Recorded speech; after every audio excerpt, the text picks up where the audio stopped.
So, welcome back to the podcast. This is In Series and production. This edition is Edinburgh. We are at the 2026 Edinburgh Festival Fringe.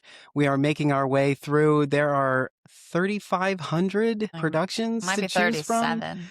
It may be so much more. It's Yeah. just crazy. In the theater category alone, there are just so many great works to consider. And so we've sorted through a bunch of things and we've narrowed some of them down. And so some of the shows that we've been able to see, we've been reaching out to the artists to have a conversation. So today we're here with Karen Hall, who's from Los Angeles, whose production Delusions and Grandeur is here at Zoo Playground throughout the Fringe every day at 105. Yep.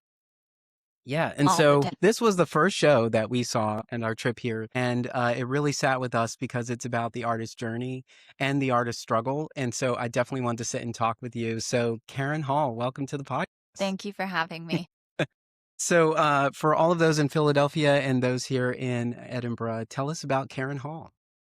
Yeah, she plays the cello. She's also a trained clown. She is me. Yeah, I'm a professional cellist, and I've been doing that now. I've been playing the instrument for over 30 years. And then somewhere along the way, I got into comedy, improv, and into clown and became obsessed with the clown. And yeah, this production now has been touring for 5 years. This is its second Edinburgh Fringe Festival, and it's kind of the meeting place of my two loves. So, yeah, it's been a lot of fun. It's a wild ride, and I'm shocked. I don't want to say shocked because I love this show, so I hope that other people will love it too. But I don't think when I made it, I intended it to. I didn't envision a world when I made it where it went this long. Like, I thought I would just make a thing and get out of the post-pandemic blues. And then it's done so well that I just was like, wow, did I make my dream job? So I keep doing it. So experiencing your piece, I was thinking about a line from Sunday in the Park with George. Art isn't easy. And so I think about that whenever I see an artist, especially out here, doing the work to present these pieces, and then also going out here shopping it and, essentially getting people excited to come engage in this conversation. 5 years ago, what was your headspace? Where were you when this piece came to life? My tailbone, not great when you sit to play the instrument or you do physical comedy. And I had gone through a pretty rough breakup and I had survived a global pandemic. And so my headspace was not great. That I was getting up and into classes again. And I was, playing cello, obviously. But also just like kind of facing the floor every night, being like, I feel sad. And just several people in my life at the same time were kind of like, it's time for you to like do your thing, have your voice, have your say. And so I was like, well, what do I want? I want to travel again and I want to play my cello and I want to not have to take time off playing my cello to travel because it's hard to get the chops back up the longer you're away from it. So I found a festival in London, the Camden Fringe, and signed up for it. And the only other Fringe festival that was still taking applications was the Vancouver Fringe Festival in Canada. It was a lottery draw, and my name got picked from the hat. So now I had 2 festivals and no show. So I made a show, and I had been marinating on this show for years, like at least 3 years, but it was still kind of a little activating to think about, one, doing it, but two, I do explore a lot of like raw and real feelings and facts about the music industry, the facts of our mental health statistics, the facts of our physical injury rates, like these are factual, well-studied and documented things that don't, in my field, get a lot of preemptive attention. It's kind of brought in retroactively when you're already like a crumbled heap facing the floor. And then people are like, well, a lot of musicians have depression. And you're like, great, how can I get help? And they're like, well, go get ice cream, like just a very temporary bandage. So yeah, that's where my headspace was. And because I'm a trained clown, something that I had always been really interesting to me was the clown kind of has to fail. Like something has to not be going right because the clown must hope that next time it will go right. They have this endless, eternal optimism. It's not an endless, eternal happiness, right? But it is an endless, eternal optimism that gets them up off the ground and causes them to try again, because that's insane, you know? And then through that process, they have to show us truthfully how they feel about it. They have to reveal to us their feelings in the process. So I wasn't gonna ever make a shtick of like, well, what if I pretended like I couldn't play the cello? You know, that so I was like, well, if the classical musician has to be perfect and the clown has to fail, what do I do? I can't pretend like I'm failing at the cello. I play it quite well, you know, and I have a long resume and career history that says that I play it quite well. So that's lying to the audience. And through the pandemic, I think many artists had to ask the question of, what if performance is not coming back? And that implies by default then that your career has been.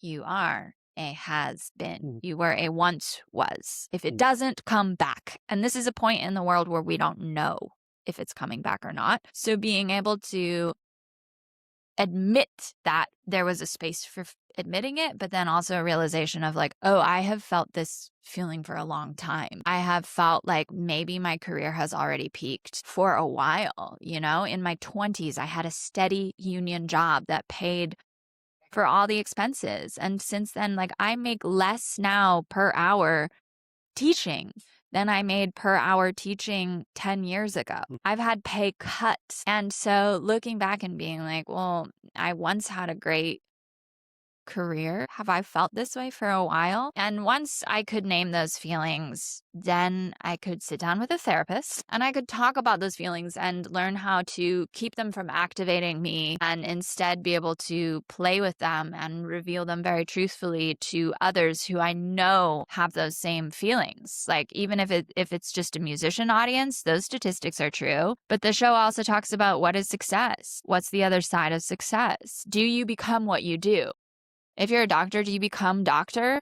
And if you stop being a doctor, who are you now? You know, like, a lot of people, they pass away like 10 years after they've retired in the United States. It's a pretty crazy low amount of time that people live past retirement. And I will say we retire too late in the United States, maybe, but it's a sign of how much we identify with what we do and how much we lose ourselves when we stop doing that thing. And so now being, you know, having gone through serious injuries where I've had to stop playing the instrument, or going through the pandemic where I've had performance taken away, I've learned to kind of control the way that I view those things while still being truthfully affected by them. Every day I wonder what my next job is going to be. Every day I wonder, you know, is this it? Who am I when Delusions and Grandeur finally stops touring? You know, it's still there. It's still me. It can come back at any time. But,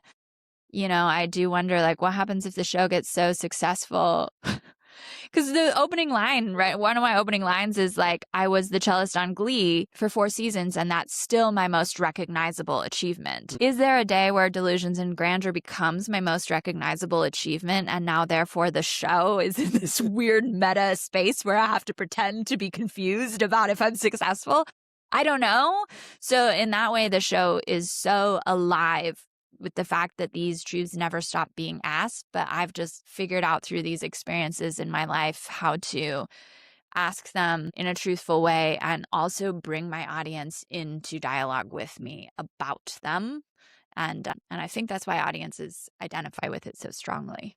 That's an interesting statement where you say the most notable thing is that time on Glee, because it doesn't matter to someone who acknowledges you. If they're a fan or just trying to draw, you know, how they can connect to you. There are celebrities who do something right now, and we're still saying TVs or Yep. known for like that most notable thing that they've done. Yeah. Even though all the other things have been successful as well. Yeah. In 2020, this was the conversation I was having too. Many arts organizations had to protect themselves and figure out how they could open their doors again. And so these are contracted people, and we can't honor these contracts because we're not doing the show. And so I think many artists who are comfortable working with organizations for so long felt left out in the cold for those moments. And there were many areas of the community that had to come and support artists who were struggling at the time with micro grants and Mhm. resources and so on. And these were things we never had set up. But then you actually realize this organization is my employer. As much as they want to say we are a family, Yeah. we're not a family when the money falls out. Yeah. And that's tough. And so a lot of the conversations I was having with artists at that time was how do you reimagine your talent to continue to do something else until you can get back on stage? Because our jobs are very much like the military in a sense. You are part of this unit until you are a civilian again.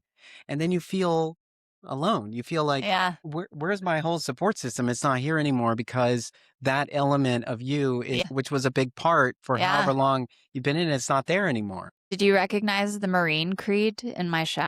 Marine Creed. This is my rifle. There are many like Yes, it, but this one yes. is mine. I thought about Full Metal Yeah. Jacket when you said That that. is, they use the Marine Creed, and that is the scene that it is inspired by. And Yeah. I rewrote it to be, this is my cello. There are Mhm. many like it, but this one is mine. Because, yeah, in fact, the Creed was written to brainwash young men into this horrible situation.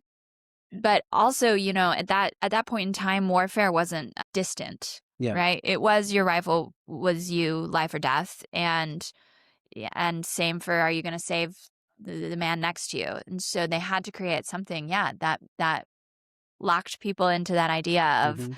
a family. And so they had this creed, and that's what it was. It was a brainwashing tool to Yeah. unify and to strengthen that bond between each other and that one link you had between life or death. And it's incredibly tragic, and rewrote to be about the cello surprisingly well. But yeah, that recognition of what our brain is doing biologically is something that the military capitalized Yeah. on. Whether or not they Mhm. knew that it was neurobiological at the time or not, it factually is. We do begin to map our craft as an extension of ourselves. So that idea that the rifle can become me, that the Yeah. cello has become me. I didn't do anything to cause that other than play it for 20,000+ hours, and then how it is, right? So yeah, if you stop doing that thing, who are you?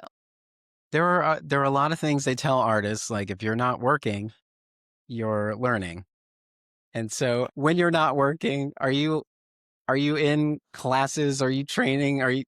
Is your headspace in that? Or what are you doing when you're not actually working? Yeah. Well, I will say an unfortunate sign of the times is that this last year when I wasn't working, I was so incredibly financially stressed. Like the financial insecurity was huge. And I think that's just something society as a whole has to look at, that if we value artists, I'm sort of fighting that battle with an employer right now. I'm on a union committee, and we're basically saying, like, if you think a career in the arts is valuable and you want to open the door for the students, you have to provide for the path, because I'm struggling financially, right? Like in 2017, I made $65 an hour teaching.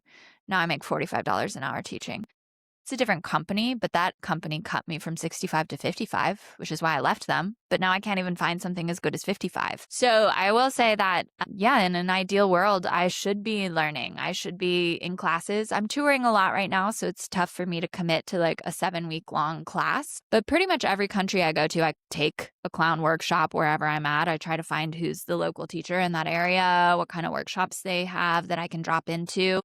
That's something I prioritize. I try to see symphonies perform. I try to see shows here at the Fringe, and get inspired for the next sort of seeds that I have for future productions. And, the best way to fertilize them is reading, is seeing shows, is being exposed to. For me, I guess with Delusions and Grandeur, a lot of it was inspired by neurobiology, like just kind of the facts of how we process and retain information, especially retention. So I do find that like a lot of things in science are very inspiring to me. The more I can learn about how somebody else learns, the more I know how to perform to them in a way that is taken beyond just that space.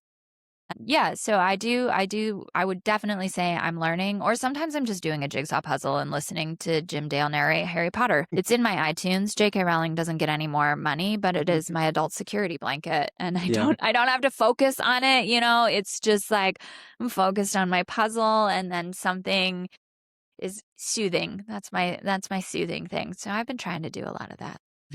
Have you acknowledged any artists attend your show? And if so, what has been their response afterwards?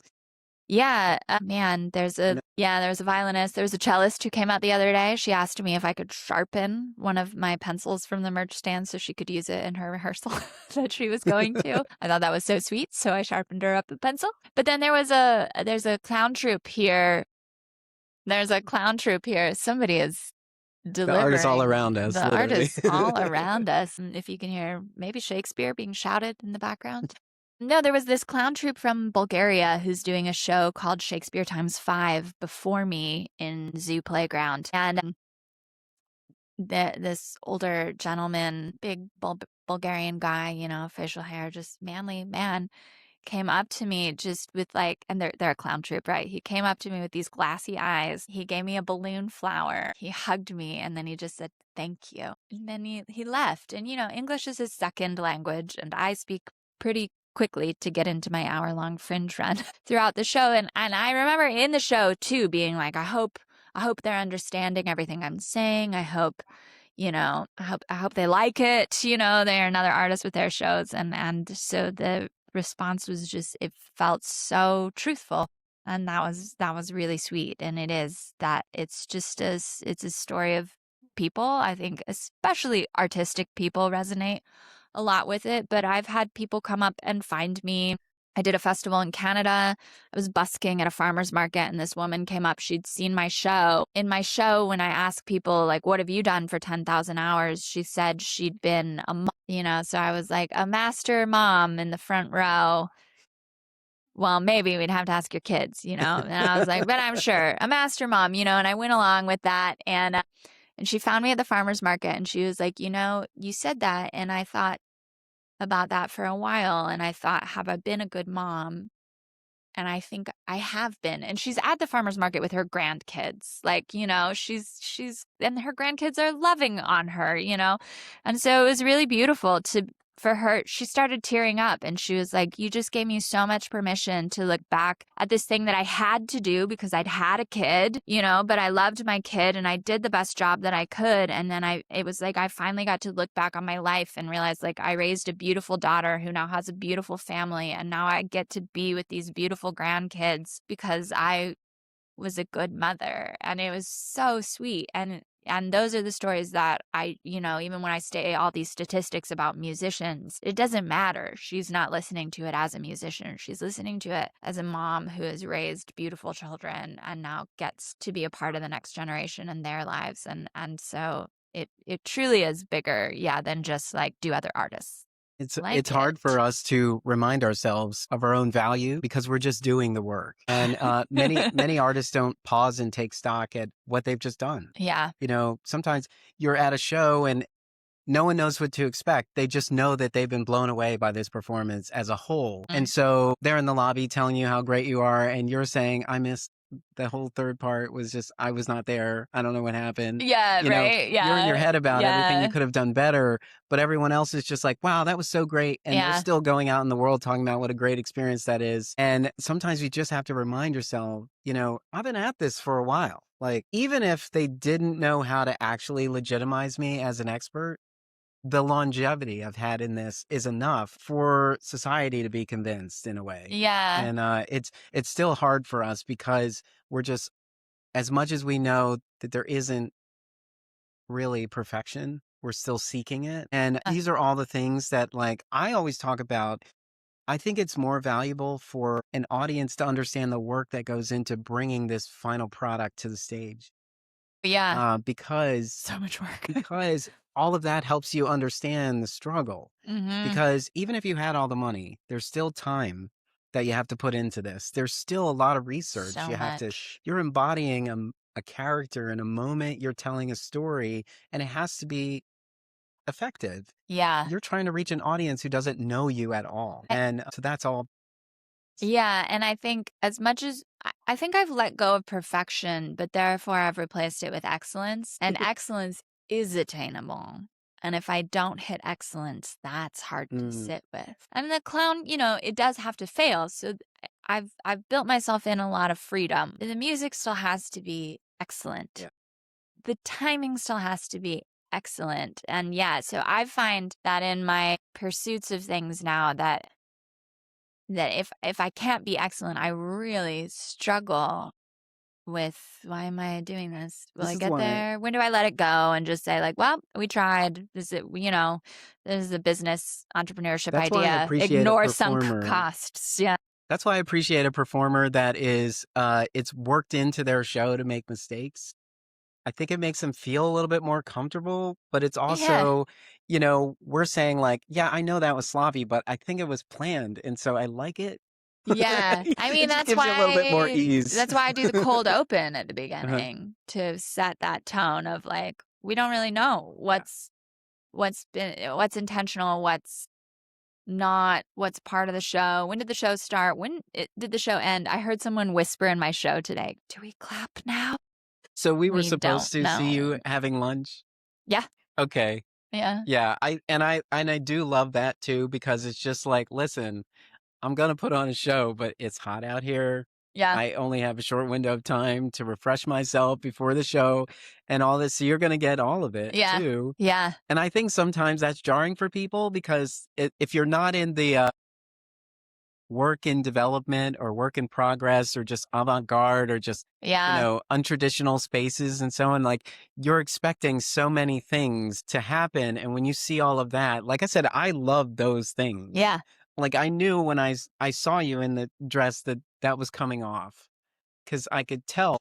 I Because you've just, seen the other press pictures.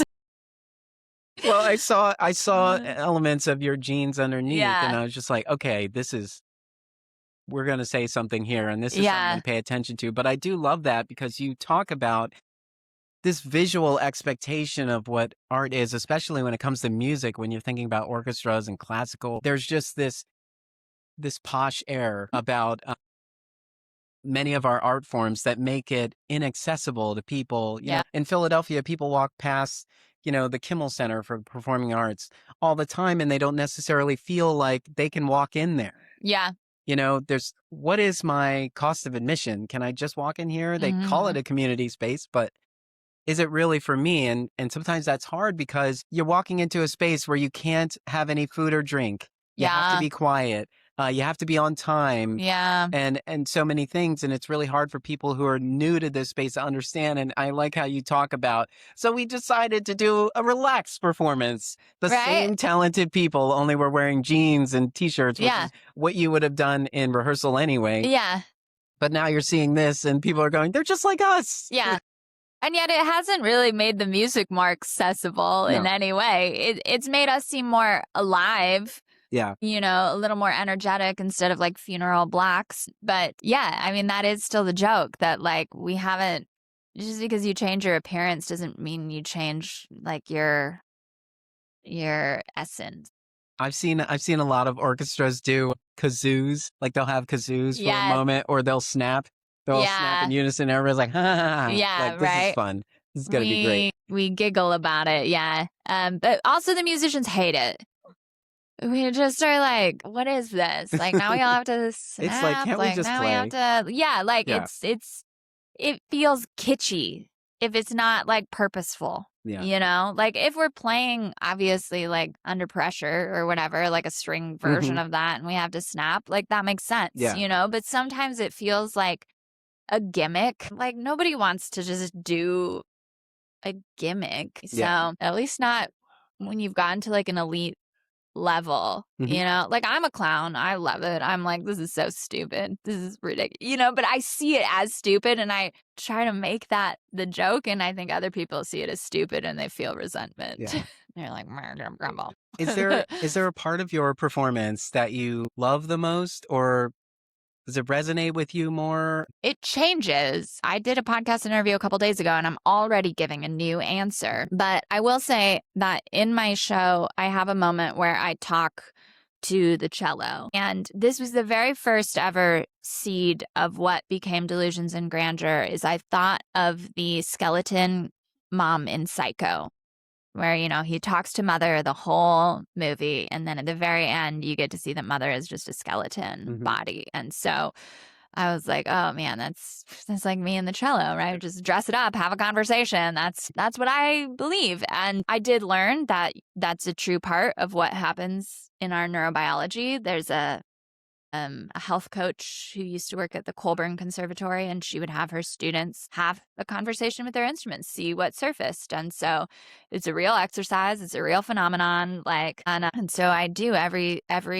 show. I look at my cello and I say, I feel, and I don't know how I feel until I acknowledge it. And there are stock feelings that come back, that stay true longer than other feelings, but there will sometimes be a day or a show where something completely new comes up. And so it's always alive. It's always fresh, because even how I'm feeling going into the show might not be the thing that I feel by the time I get to that moment in the show. And it is also a clown exercise that I did with a phenomenal clown teacher called David Bridell. And he has you do an exercise called Now I Feel. And his thing is, whatever you enter the room with can change. You don't have to stay there. The clown is not bound to conforming to it or staying with anything for longer than appropriate. But, the change can be acknowledged. And so, yeah, sometimes I'll be like, well, I'm feeling this. And then I get to that part in the show and I'm like, I just had a different audience. I had a different mood. Maybe I messed something up. Maybe everything's perfect. Just what I feel could change. And sometimes I feel really happy, and that's a conflicting feeling because it doesn't fit with the show or with that moment where it's supposed to be a bit of like emotional crisis leading into delusion. So yeah, I'm finding that this festival, there's a lot of life in that moment, new things being discovered. Many artists are out here not just performing. They're also their own producers. They're their own promoters and so on. Are you doing any of that? Are you out here promoting as well? Doing it all. Last year I paid a producer. I had a phenomenal experience having that producer. I think I'm quite a good producer. So I thought I could do it myself this year. And I think I could if I had like another 17 hours each day. It's more the time than anything else. So I do think if I did it again, maybe I would produce, but hire like a personal assistant or something, because it is a lot to send every press email, to send every industry email, to tailor the ones that need to be tailored. Yeah. With press, you can be a little bit more stock, like here's what the show is. But with industry, if you want a booking, you got to tailor it a little bit more. Some press you have to tailor to. Maybe the publication is specific. So it takes a long time. And I think I can send anywhere between 100 and 250 emails an hour. But then also, like, could I use that hour to flyer and maybe try to get like 20 more people into the theater? Should I use that hour to like actually practice my cello? Sometimes I have to do that. Sometimes I have to check in with front of house and put out production fires. Sometimes I want to go see another show. Sometimes I'm doing an interview. So there are a lot of things that make it challenging to self-produce and to be your own whole team. In a perfect scenario for touring this piece around, what are some of the resources that would be ideal for you to have? Money. Yeah, I will say this. Last year, I was, I think for the first time, quite aware of my financial insecurities. Los Angeles has just gotten too expensive. My Wi-Fi went up $10. My phone went up $20. My electricity went up $20. My car insurance went up $30, and my pay went up $0. Yeah. And the Edinburgh Fringe went up in dollars also, and the exchange rate got worse. So, that is something that is just, I don't really know what the solution is. A new president in the United States that valued the arts could be a good step number one. But, abolishing oligarchies and capitalism could be number two and three. So, I think, I don't know. It's such a dirty thing to talk about money. And yet at Yeah. the end of the day, my rent is due. And at the end of the day, all my expenses went up and my pay didn't. Mhm. So, all this talk about like, do what you love and you'll never work a day in your life. Like, I am working harder than I have ever worked for less money than I have ever made to pay bills that are higher than ever before. So I think that just has to be acknowledged. Beyond that, though, like, I guess from the artistic sense of things, yeah, I have started finally getting some bookings outside of fringe festivals, which is really lovely. It means that like I have a budget to work in. I'm being paid my minimum, I'm being contracted to come up and perform. And so I'm not wearing all the hats. That I think is the number one. And I think right, it's hard because the arts organizations are struggling too. So, Yeah. they need the ticket buyers, but all those people are struggling too. So, it really is, I just wish I could be like, well, just tax Elon Musk. It is a Save tough save, save us all so much trouble because ultimately like that is to be a creative person, you have to have the space to create. Yes. And I think like that space is being sucked. And on the other hand, necessity breeds, what is it? Creativity. Necessity is the mother of all invention. Yeah. That's what it is. And beautiful things can come out of these spaces too. Yeah, but for me as a touring artist, like I need to be able to transport my cello in a way that is safe and not unbelievably burdensome. Like, it'd be great if I could pay for taxis everywhere, but most of the time I'm walking. And yeah, I don't know if that answers your question. I wish it was like a poetic answer. I think I'm rambling a bit to try to find one, but it really is just, can we imagine a world where we can offer artists financial security? Mhm. And like the free market is still different than a capitalist market. And I work in comedy. I know you either get the laugh or you don't get the laugh.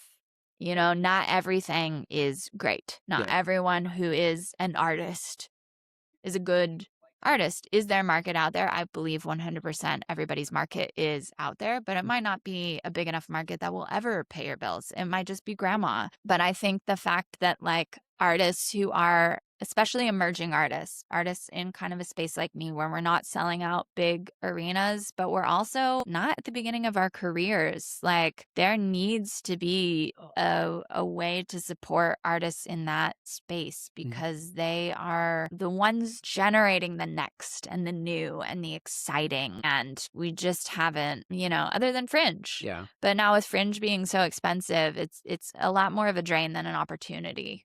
Unfortunate.